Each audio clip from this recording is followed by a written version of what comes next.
রাগের মাথায় আপনি সন্তানকে বললেন তুই মর, ফেরেশতারা বলল আমিন।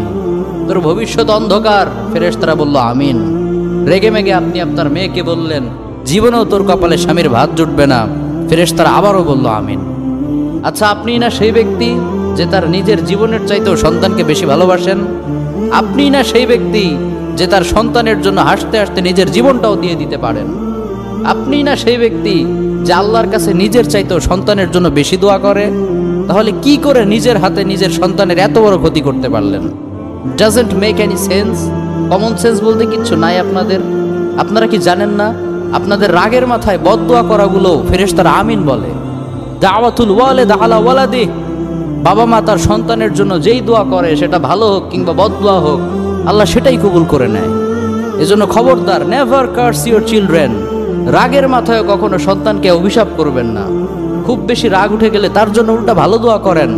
কাবা শরীফের একজন ইমাম আছে, ইমাম আল কালবানি। তার মায়ের যখন প্রচন্ড পরিমাণে রাগ উঠে যেত, সে তার ছোট্ট সন্তানের জন্য দোয়া করে বলতো আল্লাহ তোরে কাবা শরীফের ইমাম বানাক। আল্লাহ ঠিকই তার দোয়া কবুল করেছে। এজন্য খুব বেশি রাগ উঠলে ভালো দোয়া করেন। আপনার সন্তানকে বললেন আল্লাহ তোরে হেদায়েত করুক, আল্লাহ তোরে আরো বড় করুক, এরকম চমৎকার